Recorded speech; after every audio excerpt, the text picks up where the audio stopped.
오늘은 갈라디아서 3장 23절부터 29절이네요. 갈라디아서 3장 23절부터 29절입니다. 믿음이 오기 전에 우리는 율법 아래에 매인바 되고 계시될 믿음의 때까지 갇혔느니라. 다시 율법이 우리를 그리스도로 인도하는 모든 자들이여 우리와 그 믿음으로 말미암아 율법을 넘게 하려 함이라. 믿음이 오늘로는 우리가 초등교사 아래에 있지 아니하도다. 너희가 다 믿음으로 말미암아 그리스도 예수 안에서 하나님의 아들이 되었으니 누구든지 그리스도와 합하기 위하여 세례를 받은 자는 그리스도로 옷 입었느니라. 너희는 유대인이나 헬라인이나 종이나 자유인이나 남자나 여자나 다 그리스도 예수 안에서 하나이라. 같이 읽습니다. 너희가 그리스도의 것이면 곧 아브라함의 자손이요 약속대로 유업을 이을 자니라. 아멘. 지난주에 우리가 율법에 대해서 살펴봤죠. 율법과 믿음에 대해서 살펴봤는데 특별히 율법에 대해서 살펴봤죠. 19절에 보니까 여러분 성경을 보세요. 19절에 보니까 이렇게 쓰여있네요. 그런즉 율법이 무엇이냐? 범법함으로 더하여진 것이라. 읽으면 지난주 설교가 좀 생각나면 조금 좋겠어요. 율법이 무엇이냐? 범법함으로 더하여진 것이라. 천사들을 통하여 한 중보자의 손으로 베푸신 것인데 약속하신 자손이 오시기까지 있을 것이라. 율법이라는 것은 언제 더해졌다고요? 범법, 죄를 졌을 때 더해졌다. 성경은 이렇게 말합니다. 이것은 누가 뒀다고요? 하나님을 통해서, 천사들을 통해서, 하나님에 의해서 천사들을 통해서 중보자, 예수님이 아니라고 했죠. 우리는 이 중보자는 모세라고 말씀드렸어요. 중보자 모세에게 준 것이라고 합니다. 그런데 언제까지 필요하다고 말씀드렸죠? 언제까지 필요하다고요? 약속하신 자손 누구죠? 예수님 오실 때까지 율법은 필요하다 이렇게 말씀을 드렸어요. 이 부분이 오늘 나눌 부분과 연관이 되어 있습니다. 율법이 약속하신 자손이 올 때까지 필요하다. 이것이 오늘 나눌 말씀과 연결되어 있어요. 그럼 그때까지, 예수님 오실 때까지 율법의 역할은 무엇입니까? 율법의 역할이 무엇이라고 했습니까? 22절이네요. 성경을 보세요. 22절입니다. 제가 읽을게요. 그러나 성경이 모든 것을 죄 아래에 가두었으니 이는 예수 그리스도를 믿음으로 말미암는 약속을 믿는 자들에게 주려 함이라. 여기서 말하는 성경은 제가 율법과 같은 단어라고 했죠. 성경은 율법 같다고 했어요. 성경은 모든 것을 죄 아래 가두었다. 율법은 죄 아래 가두었다. 가둔 이유는 뭐라고요? 그 이유는 예수 그리스도를 믿게 하려고. 이게 저번 주에 나왔던 이야기입니다. 이제 오늘 본문을 보죠. 23절 같이 읽습니다. 23절 시작. 믿음이 오기 전에 우리는 율법 아래에 매인바 되고 계시될 믿음의 때까지 갇혔느니라. 믿음이 오기 전에, 성경에 이렇게 쓰여있네요. 믿음이 오기 전에. 여러분 믿음이 올 수 있습니까? 믿음이 오기 전에 믿음이 올 수 있어요? 좀 이상하잖아요. 표현이 좀 이상하죠? 이걸 뭐라고 하죠? 국문학에서 뭐라고 하죠? 믿음이 온다. 의인법. 믿음이 온다는 건 의인법이죠. 이 믿음이 오기 전에와 같은 단어가 23절에 있어요. 같은 표현이, 같은 문구가 있어요. 어떤 문구가 같은 표현일까요? 믿음이 오기 전에 같은 표현 23절에 있어요. 믿음의 때까지, 다른 말로 계시될 믿음의 때까지가 같은 표현이에요. 믿음이 오기 전에와 계시될 믿음의 때까지는 같은 표현입니다. 제가 다시 한번 읽어드릴게요. 믿음이 오기 전에 우리는 율법 아래에 매인바 되고 계시될 믿음의 때까지 갇혔느니라. 믿음의 때까지 갇혔느니라. 믿음이 오기 전에 또 계시될 믿음의 때까지는 같은 표현이에요. 믿음이 온다는 건 이거 무슨 말일까요? 믿음이 온다는 건 믿음이 막 이렇게 와요? 우리한테 이렇게 막 믿음이 와요? 저기 믿음이 있네? 믿음이 이렇게 막 와요? 이 믿음이 오기 전에 무슨 뜻일까요? 이 믿음이 오기 전에는 다른 말을 바꾸면 무엇을 바꿀 수 있을까요? 예수님이 오기 전에 라는 뜻이에요. 위에 있는 표현과 연결되어 있죠. 주님이 오실 때 약속하신 자손 구원자이신 예수님이 오실 때까지라는 표현이죠. 믿음이 오기 전에, 예수님이 오실 때까지, 계시될 믿음의 때까지, 계시될 믿음의 예수님이 오실 때까지라는 뜻이에요.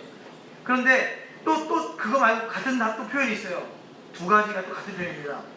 율법 아래 매인바 되고, 매인바 되고. 우리가 한글을 쓰는 사람들인데 성경에 나오는 한글은 참 어려워요. 메인바 된다, 이게 무슨 말인지 참 어려워요. 메인바 된다는 게 무슨 말이에요? 메인바 된다, 이게 무슨 말일까요? 묶였다는 거예요. 메인바 된다, 묶였다는 겁니다. 묶였다. 이 메인바랑 같은 표현이 23절에 또 있어요. 어떤 표현이 이 메인바랑 같을까요? 갇혔다. 그렇죠. 메인바랑 갇혔다는 같은 말이에요. 그러니까 지금 계속해서 두 번 반복하는 겁니다. 언제 뭐라고요? 믿음이 오기 전에 우리는 율법에 갇혀 있었다. 또 밑에 계시된 믿음의 때가 우리는 갇혀 있다. 무엇에? 율법에 갇혀 있다. 그 얘기를 하는 겁니다. 율법이라는 것은 그때까지, 언제까지? 예수님 오실 때까지, 그때까지 율법이라는 것이 우리를 가두고 있다는 것입니다. 믿음이 오기 전에 우리는 율법 아래 갇혀있고, 율법에 묶여있고, 또 계시된 믿음의 때에 갇혀있고, 묶여있다. 이런 표현을 지금 그렇게 표현한 것이에요. 지난주에 율법의 역할에 대해서 잠깐 이야기를 했죠. 아까 말씀드렸어요. 22절입니다. 제가 읽을게요. 보세요. 22절입니다. 그러나 성경이 모든 것을 죄 아래에 가두었다. 모든 것을 어디에 가두었다? 죄 아래에 가두었다. 그런데 그 이유는 예수 그리스도를 믿음으로 말미암는 약속에 믿는 자들에게 주려고 한다. 이 말은 약속의 자손 예수님 오실 때까지 가뒀다는 겁니다. 율법 우리를 가두었다. 그게 지금 오늘 23절과 연결되어 있어요. 22절과 23절 연결되어 있습니다. 자, 24절 볼까요? 24절입니다. 같이 한번 읽습니다. 시작. 이같이 율법이 우리를 그리스도께로 인도하는 초등교사가 되어 우리로 하여금 믿음으로 말미암아 의롭다함을 얻게 하려 함이라. 이제 자꾸 저랑 성경을 읽다 보니까 자꾸 국문학적인 접근? 국문학은 아니겠죠. 그냥 국어학적인 접근이 좀 되는 것 같아요. 그랬으면 좋겠어요. 그게 좋은 것 같아요. 여기 율법은 우리를 그리스도로 인도하는 초등교사다 이렇게 쓰여있네요. 이 초등교사, 성경이 바뀌어서 초등교사라고 쓰여있는데 옛날에는 뭐였죠? 몽학선생이라는 말이 있었어요. 몽학선생. 한글인데 이해 안 되는 한글이에요. 몽학선생. 한글인데 이해 안 됩니다. 이 단어는 당시 사회적인 배경을 좀 이해하면 좋습니다. 당시에는 조금 잘 사는 사람들은 자기 아들에게, 자기 자녀에게 몽학선생을 뒀어요. 다른 말로 초등교사를 뒀어요. 이 초등교사는 누구냐? 다른 말로 말하면 가정교사랑 비슷한 말입니다. 그런데 노예예요. 노예 중에서도 나름대로 예의가 바르고 똑똑하고 나이가 많은 그런 노예가 그러니까 주인집 아들을 가르친 거예요. 주인집 아들을 가르쳐요. 가르치는데 무엇을 가르치냐면 사람의 사는 방법, 예절 이런 걸 가르칩니다. 학문을 가르치느냐? 학문을 가르치는 건 아니에요. 그럼 또 뭘 하느냐? 학문을 가르치는 학교에 등하교를 시킵니다. 누가? 그 몽학선생이, 다른 말로 초등교사가, 가정교사가. 이 가정교사가, 이쪽 튜터죠? 이 가정교사가 그러니까 주인집의 아들을 가르치고 하는데 학문을 가르치는 건 아니고 예절을 가르치고 그런 다음에 그 친구를 학교를 데려다 주는 것, 또 데리고 오는 것, 그 안전지도를 하던 그런 사람이 있었어요. 그런 사람은 뭐라 하냐? 노예인데 교사, 노예인데 선생이죠. 그 사람 이름이 뭐라고요? 초등교사, 다른 말로 몽학선생이라고 불렸어요. 이 초등교사가 있었는데 이 초등교사가 아이를 가르칩니다. 아이를 가르쳤어요. 그런데 이 초등교사가 언제까지 가르치냐면 6살 때부터 16살 때까지 초등교사가 아이를 가르쳐요. 예의범죄를 가르쳐요. 그러다가 16살 이상이 되면 어떻게 되냐면 아버지가 직접 가르치거나 아버지의 이제 쉽게 말하면 가르침 하에 들어갑니다. 다른 말로 말하면 이 아이가 성인이 된다 이렇게 할 수 있어요. 성년이 된다 이렇게 할 수 있어요. 성인식을 할 때 지금까지 입고 있던 어린아이와 같은 옷들, 어린아이 때 입었던 옷들, 그 옷을 벗고 이제 성인이 됐다는 상징으로 성인 옷을 입습니다. 제 아들하고 제 딸을 데리고 수영복을 사러 갔어요. 수영복을 사러 갔는데 제 딸은 옷이 엄청 싸더라고요. 제 딸은 싸요. 제 아들이 몇 킬로가 안지 아세요, 여러분? 어제 기록을 갱신했는데 47kg, 49kg. 예, 어제 기록을 갱신했어요. 49kg. 제 아내를 제가 만났을 때 몸무게예요. 제 아내 결혼할 때 몸무게예요. 아, 완벽하죠. 뭐 성인이죠. 성인입니다. 몸무게는 성인입니다. 성인이 되면 옷을 다른 것을 입어요. 제 딸은 초등학교 2학년 나이에 딱 맞는 아동복 수영복을 샀는데 제 아들은 몸이 성인이라 주니어를 샀어요. 가격이 2배로 뜁니다. 가격이 2배로 돼요. 성인 되면 다른 옷을 입게 돼요. 그게 이제 그들의 성인식의 방법. 이제 자기를 지도하는 사람도 바뀝니다. 누가 지도하니까 부모가 지도하게 되고, 그리고 옷도 바꿔 입게 되는 그런 성인식을 치르게 되었습니다.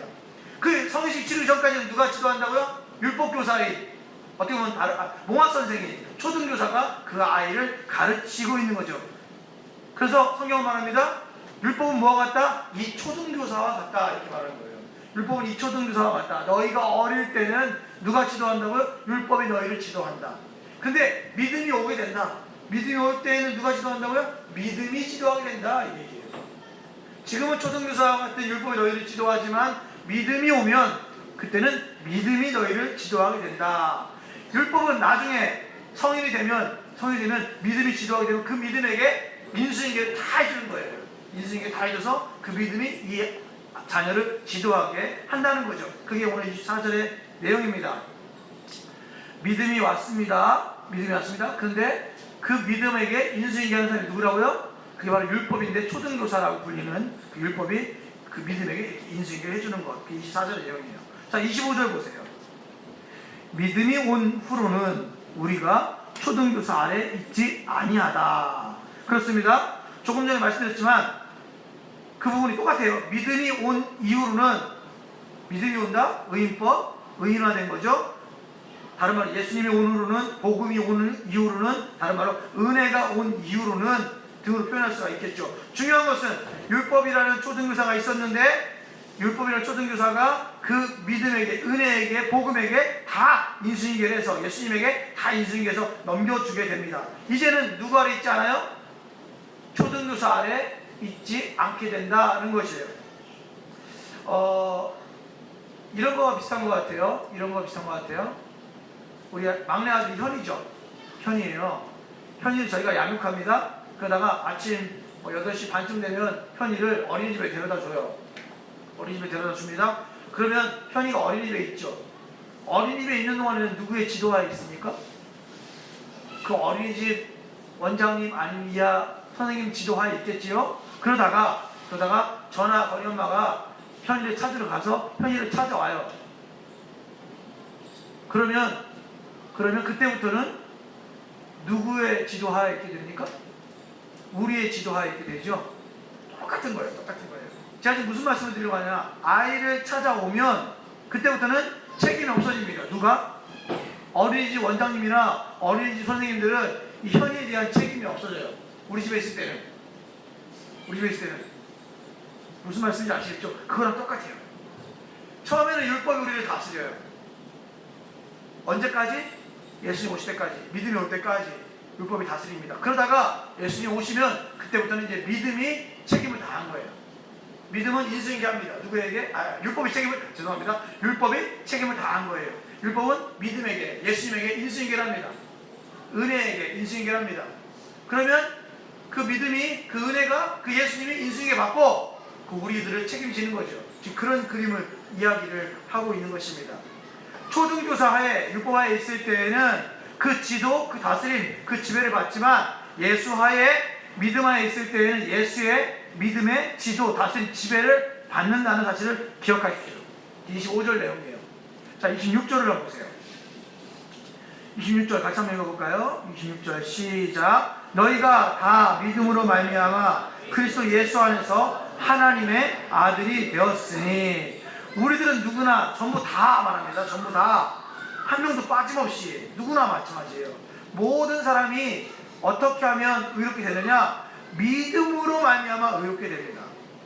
믿음으로 말미암아 죄사함을 받습니다. 믿음으로 말미암아 예수님과 관계를 맺게 됩니다. 그래서 결국에는 예수 안에서 하나님의 아들이 됩니다. 하나님의 아들은 원래 누구죠? 예수님이 하나님의 아들이시죠. 근데 우리도 예수님과 동등하게 예수님 안에서 하나님의 아들이 된다고 성경은 가르치고 있어요. 이것은 유대인들과 이방인들의 입장에서, 이 당시의 입장에 보면 충격적인 표현입니다. 충격적인 표현이에요. 왜 그랬을까요? 유대인들은 하나님의 아들이라는 칭호를 잘 쓰지 않았어요. 그러나 그들은 자기들이 하나님의 아들이라고 생각했습니다. 하나님의 자녀들이라고 생각했어요. 그게 다른 말로 아브라함의 자손이란 말이 하나님의 자손이다, 자녀들이다, 이런 표현이에요. 하나님의 아들이라는 표현을 많이 썼지만 그 하나님의 아들이 되는 방법을 그들은 알고 있었어요. 유대인들은. 어떤 방법으로 하나님의 아들이 될 수 있었을까요? 첫 번째, 유대인들이 생각한 거예요. 우리들이 말하는 게 아니라 유대인들이 생각할 때. 유대인들이 생각할 때 하나님의 아들이 되는 방법은 첫 번째, 혈통. 누구의 자손이 되어야 되죠? 아브라함의 자손. 혈통이 있어요. 혈통이 유대인이에요. 두 번째, 방법이 있다고 그랬죠? 어떤 방법이 있다고 그랬죠? 할례. 남자들 할례 받으면, 제가 지금 말하는 포용수술이라고 말씀했죠. 남자들 할례 받으면 그들은 유대인이 되는 거였어요. 세 번째, 무엇을 준수해야 된다고요? 율법을 준수하면 유대인이 되었어요. 율법을 준수하는 것은 하나님의 백성이 된다는 뜻이기 때문에 율법을 준수하는 것이 유대인이 되는 것이었어요. 이 세 가지 방법밖에 없었어요. 혈통이 유대인이거나, 두 번째 할례를 받았거나, 세 번째 율법을 지키거나, 이 세 가지 방법밖에 하나님의 아들이 되는 방법이 없었어요. 유대인들 입장에서는. 그런데 지금 바울은 뭐라고 하는 겁니까? 율법으로 되는 것이 아니고 할례로 되는 것이 아니라 혈통으로 되는 것이 아니라 무엇으로? 믿음으로 되는 것이다 라고 얘기하니까 충격적이죠. 충격적입니다. 유대인들은요, 자기들이 갖고 있는 율법을 지키는 것에 목숨을 걸었기 때문에, 성경을 지키는 것에 목숨을 걸었기 때문에 이 바울의 이 표현을 도저히 용납할 수가 없었습니다. 그래서 바울을 만나면 죽이려고 하는 거예요. 바울을 만나면 죽이려고 하는 거예요. 예수님 죽이려고 하듯이 바울만 만나면 죽이려고 했던 것이 유대인들의 입장이었습니다. 바울이 이렇게 말하는 겁니다. 성경에 너희가 다 믿음으로 말미암아 하나님의 아들이 된다. 너희가 누구예요? 너희가 누굴까요? 지금 너희가 누굴까요? 갈라디아 교인들이 있죠. 갈라디아 교인들은 제가 말씀드렸죠. 이방인이에요. 이방인. 갈라디아 지금은 터키적이니까 이방인들이란 거죠. 이방인들 교회에다 편지 보내면서 너희가 다 믿음으로 말미암아 구원을 얻는다. 믿음으로 말미암아 의롭게 된다. 이렇게 이야기하니까 이것이 얼마나 충격적인 말입니까? 심지어는 믿음으로 말미암아 의롭게 되고 믿음으로 말미암아 구원을 받는데 거기서 더 나아가서 믿음으로 말미암아 너희가 누구의 아들? 하나님의 아들이 된다. 이렇게 얘기하니까 아주 심각한 표현입니다. 이것은 바울이 갈라디아 교인들에게만 하고 싶은 말이 아니라 우리들에게도 하고 싶은 말이죠. 우리가 의롭게 되는 것도 믿음으로, 우리가 구원받는 것도 믿음으로, 우리가 하나님의 아들 되는 것도 예수 그리스도의 믿음으로 하나님의 아들 된다. 이렇게 표현하는 겁니다. 그런데 더 중요한 표현이 있습니다. 더 중요한 표현은 성경 전체에서 가장 중요한 표현이에요. 이 표현은 헬라어로는 엔 크리스토스라고 하는데, 이건 뭐냐면 누구 안에서 되냐는 거예요. 누구 안에서.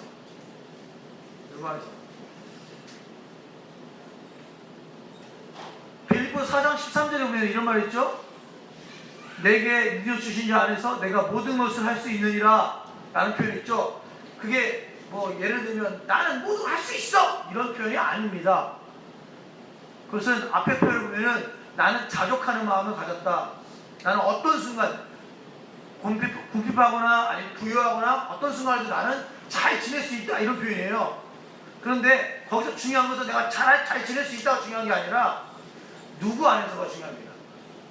내게 능력 주시는 자 안에서 라는 표현이 중요한 거예요. 마찬가지예요. 오늘 본문도 하나님의 아들 된다는 건 참 중요하지만, 하나님의 아들 된다는 건 중요하지만 이 누구 안에서가 더 중요합니다. 성경에 누구 안에서 하나님의 아들 된다고 적혀 있어요? 그리스도 예수 안에서. 엔 크리스토스, 예수라고 하는데 예수 안에서, 다른 말로 그리스도 안에서, 이게 제일 중요해요. 그리스도 안에서 있을 때 하나님의 아들이 되는 거거든요.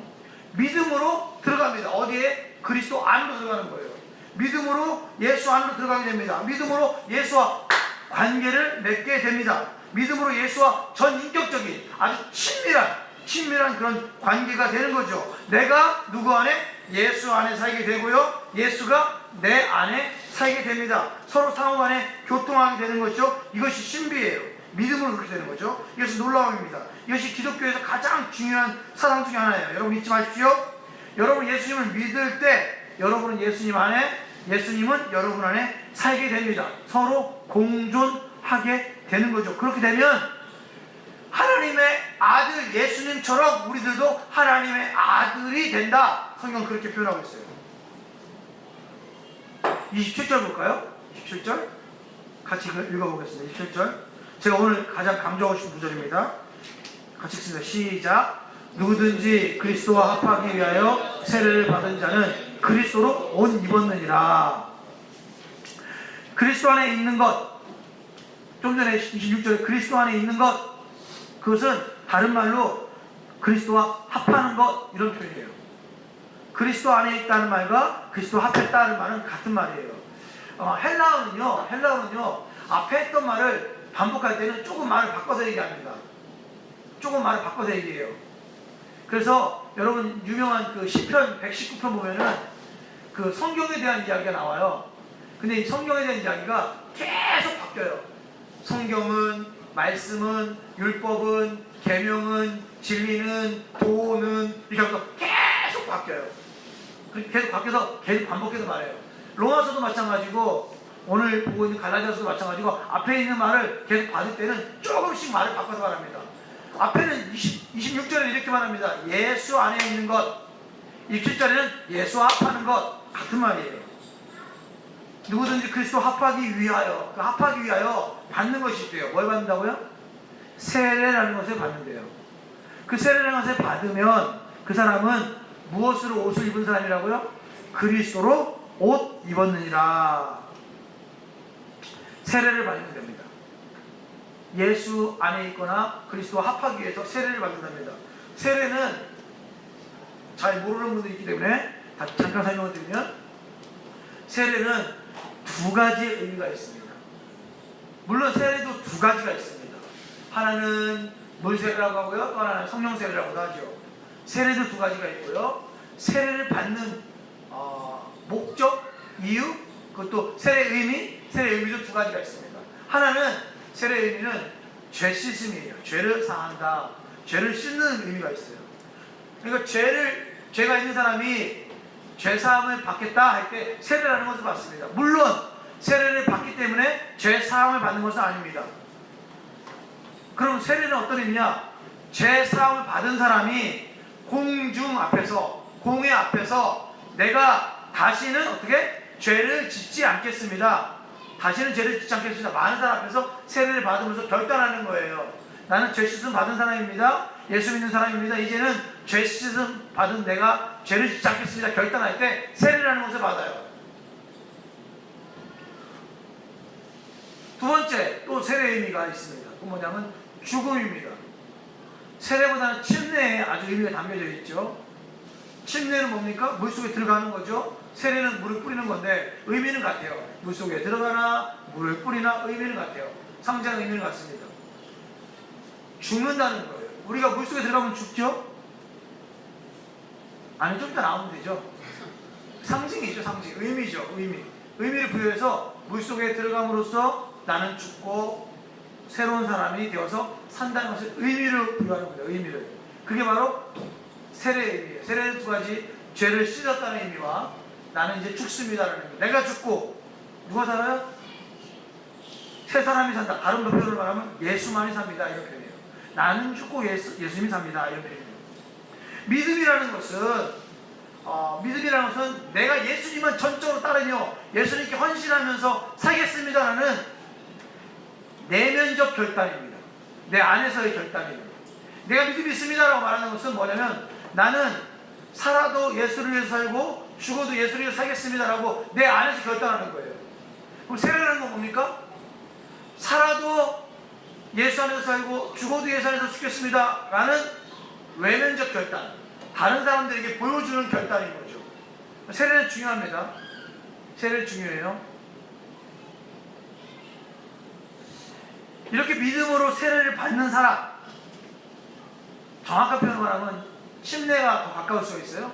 침례를 받는 사람, 그런 사람들은 예수님과 연합된 사람이고 그리스도와 새로운 관계를 맺은 사람입니다. 이런 사람에 대해서 행동을 하게 돼요. 어떤 행동이냐? 예를 들면 이런 거예요. 세례할 때는 그렇게 하지 않습니다. 세례할 때는. 침례할 때 그렇게 합니다. 침례할 때. 어떻게 합니까? 침례 받아보신 분 계세요? 침례교에서 침례 받아보신 분 있으면 좋은데, 침례는 어떻게 주냐면 목사가 이제 침례를 주는 분이요, 목사님이 이게 그 성도를 이렇게 딱 잡고 있어요. 성도가 앞에 있어요. 그리고 자기가 입고 있던 옷을 벗고 가볍게 입습니다. 가볍게 있어요. 예전에 같으면 거의 이제 벌거벗은 상태로 이제 가릴 때만 살짝 가리고 다 벗은 상태에서 세례를 받거든요. 근데 지금은 이제 다 입죠. 옷을 입고 하죠. 그런데 이렇게 이제 목사가 이렇게 잡고 있어요. 잡고 있다가 이렇게 툭 쳐가지고 뒤를 넘어뜨려요. 뒤를 딱 넘어뜨려요. 그럼 뒤로 이렇게 딱 넘어지잖아요. 그렇게 했는지는 모르겠어요. 유대인들은 그냥 이렇게 물속에 이렇게 들어간 것 같거든요.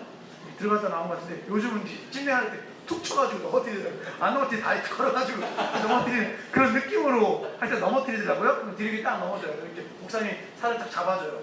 딱 넘어지죠. 넘어졌다가 다시 이렇게 세워요. 넘어졌다가 좀 있다가 이렇게 세워요. 그럼 이제 진짜 밟아주시는 사람도 있고 막 그렇게 해요. 근데 이렇게 넘어졌다가 이렇게 세워요.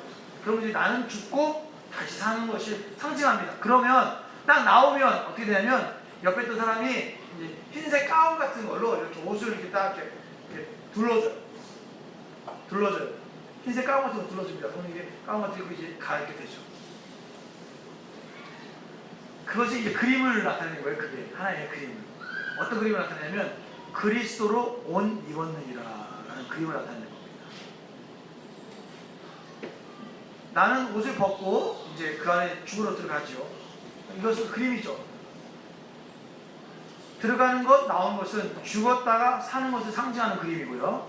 옷을 벗고 옷을 입는 것은 상징하죠. 뭘 상징합니까? 나는 죽고 나는 벗고 예수로 옷 입는 것을 상징을 하는 겁니다.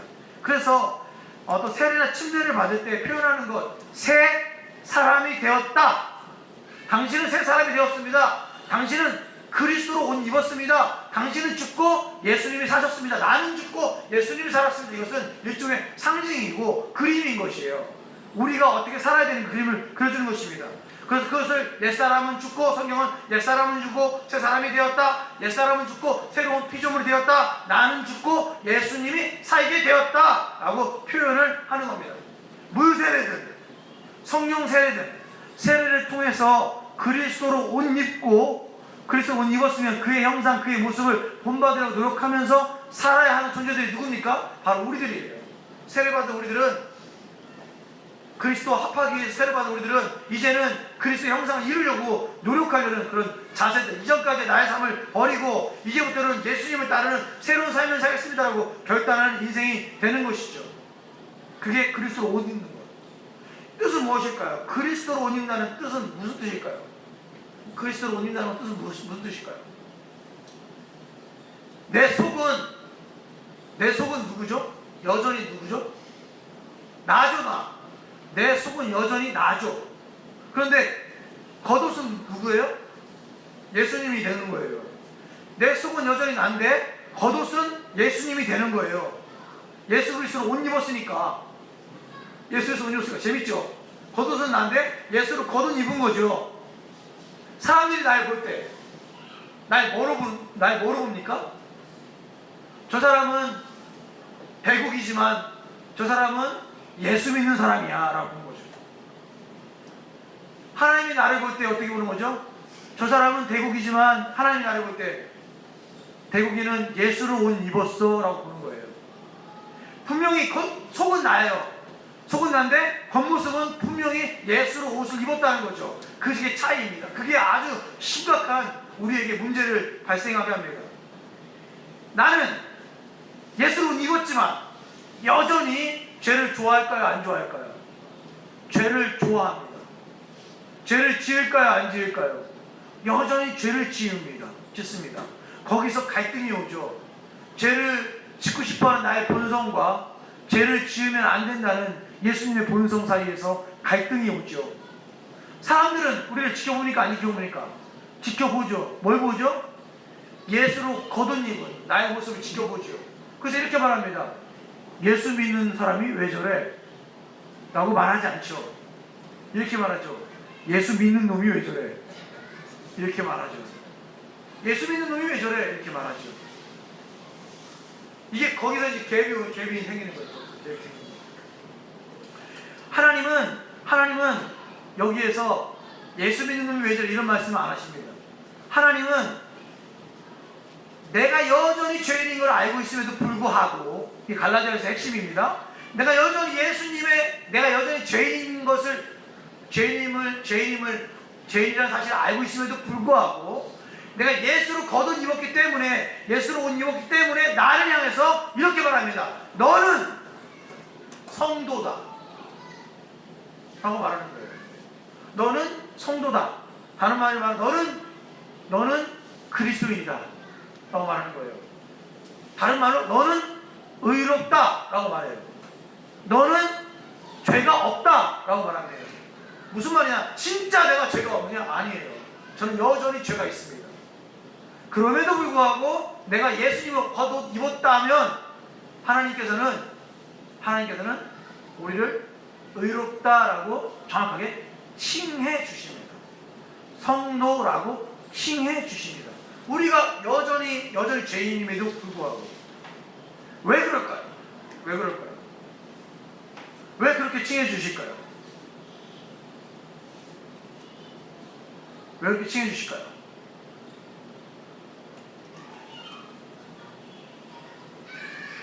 우리가 예수님 때문에 거룩하게 변한다는 것은요, 확실합니다. 너무나 확실합니다. 문제는 뭐가 문제죠? 지금 그렇게 안 변했다는 게 문제죠. 지금 그렇게 안 변했지만 분명한 어떤 때가 되면 그렇게 완벽하게 변할 것이라는 것을 하나님 알고 계세요. 하나님은 시간과 공간을 초월하시기 때문에 지금의 나의 모습과 변화된 나의 모습을 같이 보세요. 그래서 우리 그렇게 불러주시는 겁니다. 그래서 하나님은 하나님의 자녀 삼아주신다라고 표현합니다. 너는 내 아들이다. 내가 너를 성도로 삼았다. 너는 그리스도인이다 라고 부르는 거랑 마찬가지죠.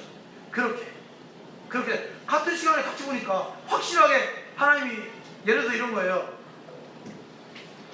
표현하자면 제가 좋아하는 표현을 말하면 이것이 큰 나무라고 생각해보세요. 큰 나무예요. 큰 나무인데 이 큰 나무를 보면서 목수인 내가 이것을 갖다가 용을 만들려고 마음먹었어요. 난 저 나무로 용을 만들겠다라고 마음먹었어요. 이 나무로 용을 만들겠다라고 마음먹었어요. 딱 보니까 여전히 나무야. 마음은 누가 먹었죠? 제가 먹었죠. 근데 여전히 나무야. 그러면 나중에는 이 나무는 용이 됩니까? 안 됩니까? 살아있는 용은 안 되겠지만 용이 됩니까? 안 됩니까? 용이 되죠. 왜 되죠? 거기 누구의 의지가 담겨져 있어요? 목수의 의지가 담겨져 있는 거예요. 하나님 우리를 나무 보듯이 보시죠. 하나님 우리를 딱 보시는 거예요. 그래, 네 모습이 지금은 초라하고 네 모습이 지금 죄투성이지만 내가 너로 말미암아 누구처럼? 예수처럼, 내 아들 예수처럼 내가 너를 영화롭게 멋지게 의롭게 진짜 만들겠다라는 하나님의 의지가 있기 때문에 그 의지로 말미암아 우리는 하나님의 자녀가 되고 하나님의 아들이 되고 우리는 영화로운 예수님과 같은 존재가 됩니다. 그래서 성경은 우리 이것을 표현할 때 그리스도를 옷 입는다라고 해요. 그리스도를 옷 입었다는 것은 또 하나를 얘기하면 이런 거예요. 신분이 변하는 것을 말합니다. 옷이 바뀐다는 것은 신분이 변하는 것을 말해요. 이것을 성경은 하나님의 아들이 된다라고 표현을 해요. 하나님의 아들이 된다. 그저 교리적으로 형식적으로 말하는 게 아니라 진짜 신분이 변합니다. 누구처럼? 예수님처럼 하나님의 아들이 되는 신분으로 변해야 되는 거죠. 하나님 앞에 설 수 없었는데 하나님의 아들 예수님 같이 돼서 이제 하나님 앞에 설 수 있어요. 잘 들으세요. 예전에는 율법 아래 있을 때에는 어린아이 같아서 어린아이 취급을 받게 됩니다. 그러나 이제 주인이 와서 믿음이 오고 예수가 와서 주인이 와서 모든 권한을 주인이 갖고 내가 아들을 친히 다스리겠다라고 결심하고 결단하고 다스릴 때에는 그 아이가 무엇이나 그랬죠 제가? 성인이 됩니다. 성인이 돼요. 성인이 돼서 하나님 앞에 주인 앞에 설 수 있게 됩니다. 솔직하게 말해서 여전히 어리고 잘한 건 없지만 그리스도로 옷 입고 성인의 모습으로 하나님 앞에 설 수 있게 되는 것입니다. 그렇기 때문에 그리스도로 옷 입었다 이 말은 다른 말로 말하면 성인 대접을 받게 된다. 다른 말로 말하면 예수님과 같은 대접을 받게 된다는 말과 같은 말이에요. 우리가 예수와 같은 대접을 하나님께 받는 거예요. 하나님 우리를 대접할 때 대국이 대접하는 게 아니라 내 아들 예수로 대접한다는 거죠. 내 아들 예수처럼 대접한다는 거죠. 그렇게 대접한다는 것이다. 그렇게 해서 하나님과 전인격적인 관계를 맺는 관계, 이런 것을 예수 안에서, 그리스도 안에서 하나님의 아들이 되었다. 다른 표현으로 그리스도로 옷 입었다. 이렇게 표현을 하는 겁니다. 28절 보시죠. 28절 같이 한번 읽어볼까요? 제가 좋아하는 구절입니다. 같이 읽습니다. 시작. 너희는 유대인이나 헬라인이나 종이나 자유인이나 남자나 여자나 다 그리스도 예수 안에서 하나이니라. 이것은 그냥 읽으면 충분히 아멘이죠. 그냥 읽으면 아멘이죠. 늘 말씀드리지만 사상 그 배경과 환경을 상황을 잘 이해하시면 좋습니다. 그냥 아멘할 수 있는 표현입니다. 지금 이 시대에는 그런데 조금만 더 생각하면 이 구절이 쉽게 아멘할 수 있는 구절이 아닙니다. 지금 이 시대에는 너무나 당연한 이야기일 수 있습니다. 그렇습니다. 그러나 지금 이 시대에도 참 충격적인 표현이에요. 여러분, 이 시대가 평등한 사회인가요? 이 시대가 평등한가요? 우리가 살아가는데 평등한 건 딱 하나밖에 없죠. 네?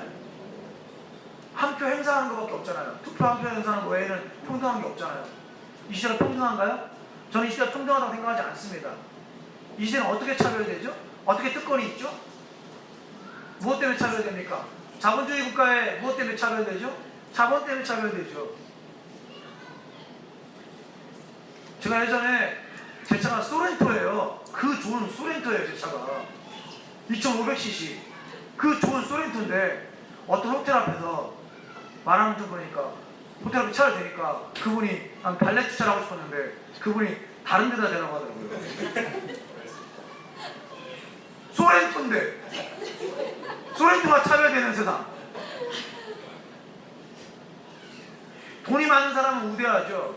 돈이 없으면 무시당하죠. 근데 어떻게 평등한 사회로 할 수 있어요? 외모로 판단하잖아요. 예쁘면 우대하죠. 예쁘지 않으면 무시하죠. 몸짱 몸이 좋으면 우대하죠. 몸이 안 좋으면 무시하죠. 박지성 못생겼잖아요. 그런데 이거 녹화돼가지고 이거 또 제가 용해에서 나가는 거 아니야? 박지성 못생겼잖아요. 근데 박지성은 사람들이 많이 존중하죠. 왜요? 능력이 있잖아요. 능력. 사람은 능력으로 평가하죠. 능력이 좋으면 우대하고 능력이 안 좋으면 축구 못하는 우리 청춘FC 축구 못하는 애들 얼마나 무시당해요.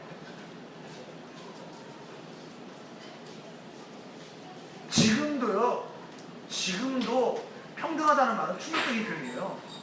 혁명적인 발언입니다. 이 시대는 평등합니다. 이건 혁명적인 발언입니다. 왜요? 평등하지 않기 때문에. 그러나 과거에는요, 어땠을까요? 과거에는요, 지금은 상상할 수 없을 정도로 더 심각했죠. 얼마 전에 인도에서 무슨 일이 있었습니까? 불가촉인가요? 정확한 단어가 생각이 안 나네요. 불가촉 천민이 있죠? 만질 수 없는 천민들. 그 천민이 그 윗단계의 여성과 연애를 했네요. 그래서 그 인도 내에서 카스트 제도가 있는 인도 내에서 그 족장들이 회의를 합니다. 부족의 장들이 회의를 합니다. 우두머리 장로들이 회의를 하는 거죠. 그래서 그 남자의 동생들을 뭐라고 그래요? 그 사람들 틈에서, 그 사람들 속에서 윤관을 시키는 것을 허락합니다. 말이 안 되죠.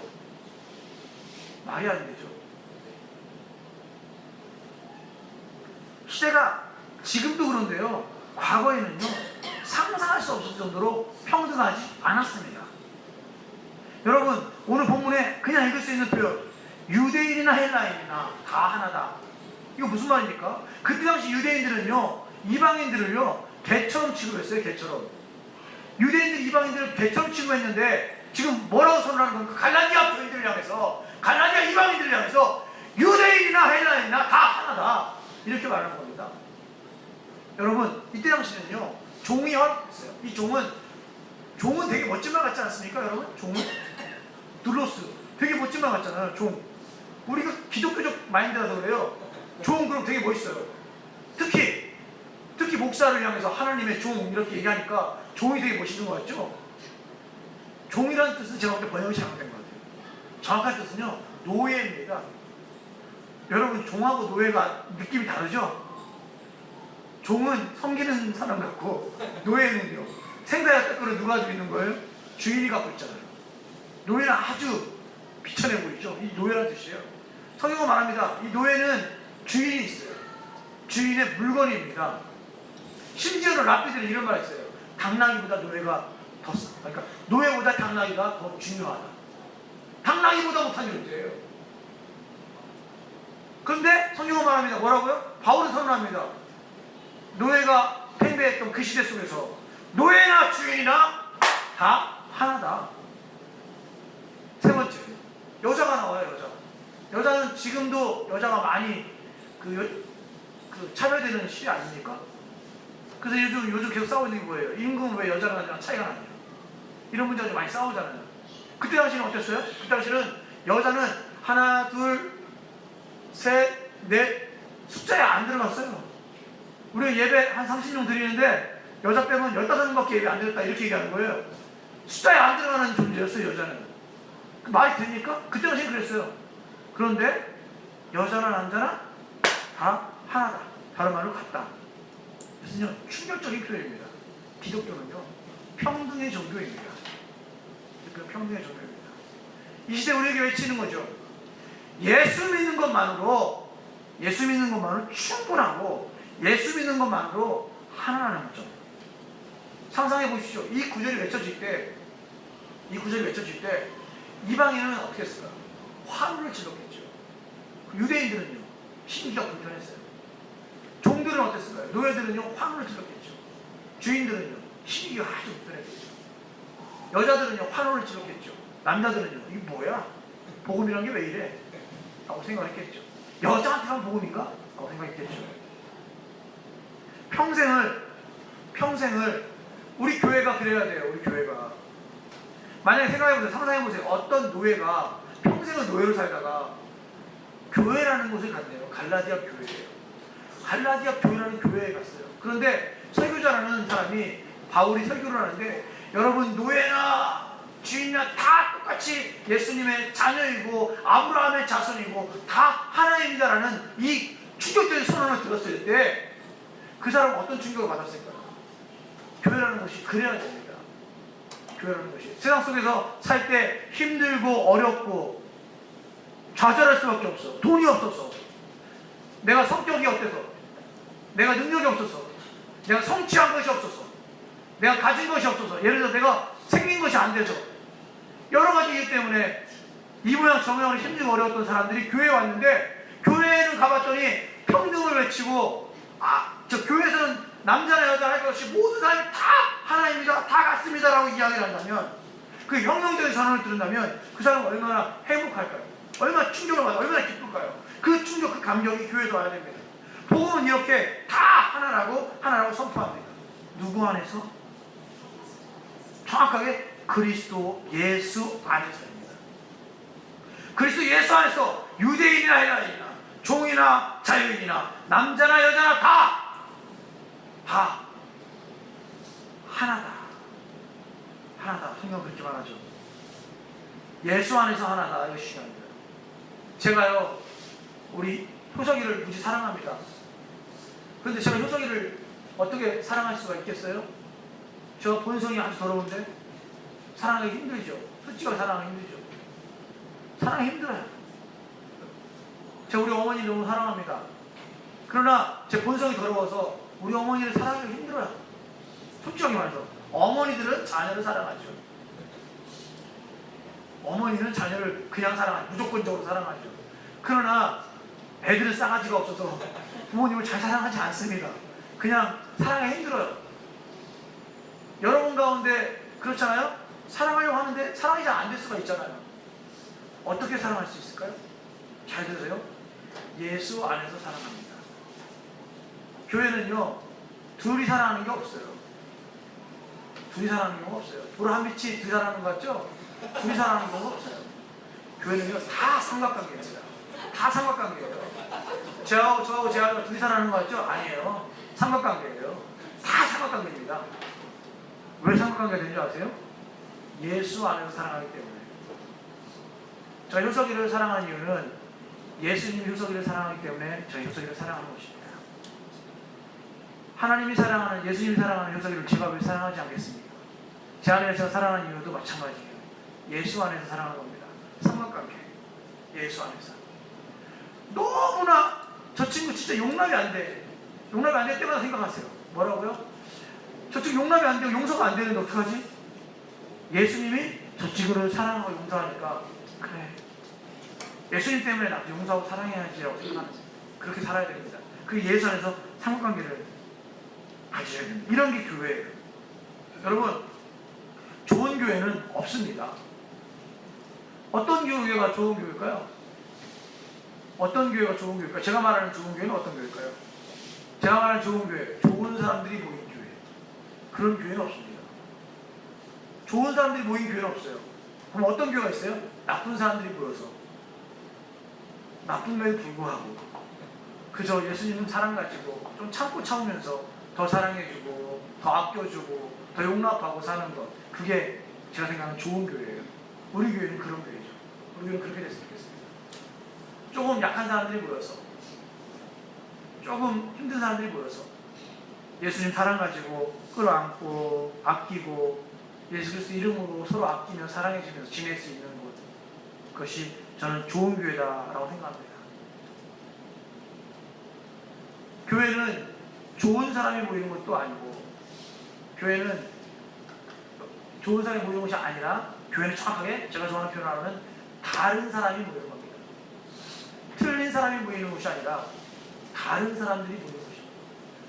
평생 동안 20년 동안 30년 동안 다르게 살았는데 어떻게 같겠어요? 다른 사람들이 다르게 모여서 유대인이나 헬라인이나 종이나 자유인이나 남자나 여자나 다 하나가 되는 것, 다 하나가 되는 것, 누구 안에서? 예수 안에서 다 하나가 되는 것, 그것이 바로 좋은 교회가 아닌가, 저는 그렇게 생각합니다.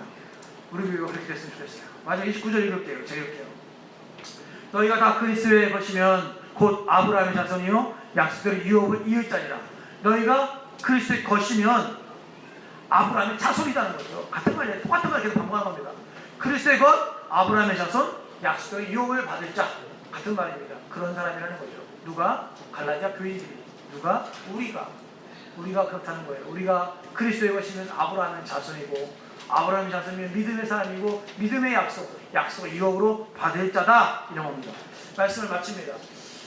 그냥 들으면 다 그냥 아멘하고 넘길 수 있는 표현들이에요. 그러나 저는요, 여러분들이 이런 표현들에서 충격을 받았으면 좋겠습니다. 그게 바로 묵상이고 그게 바로 해석이에요.